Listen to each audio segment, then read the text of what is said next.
గురుగారు, మొట్టమొదట మేషరాశి వారికి ఏ విధంగా ఉండబోతోంది ఈ వారం? మేషరాశి 5 గ్రహాలు దివ్యంగా యోగిస్తున్నాయమ్మ. 6లో కుజుడు, 4లో బుధుడు, 3లో శుక్రుడు, 11లో చంద్ర రాహువులు. అత్యంత శుభప్రదమైన కాలం నడుస్తోంది. మీ ఆశయాలు చక్కగా త్వరగా నెరవేరుతాయి. సాహసోపేతమైన నిర్ణయాలు మేలు చేస్తాయి. అభీష్ట సిద్ధి కలుగుతుంది.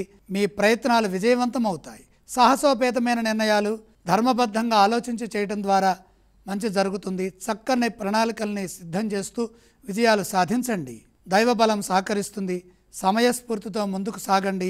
ఆత్మవిశ్వాసంతో పనిచేస్తే ఉద్యోగంలో శ్రేయస్సు కలిగే విధంగా ఫలితాలుంటాయి. వివాదాలకు దూరంగా ఉంటూ సౌమ్యంగా సంభాషిస్తూ నలుగురిని కలుపుకుపోతూ ముందుకు సాగటం ద్వారా గ్రహ బలం పెరుగుతుంది. వ్యాపార బలం బ్రహ్మాండంగా ఉంటుంది.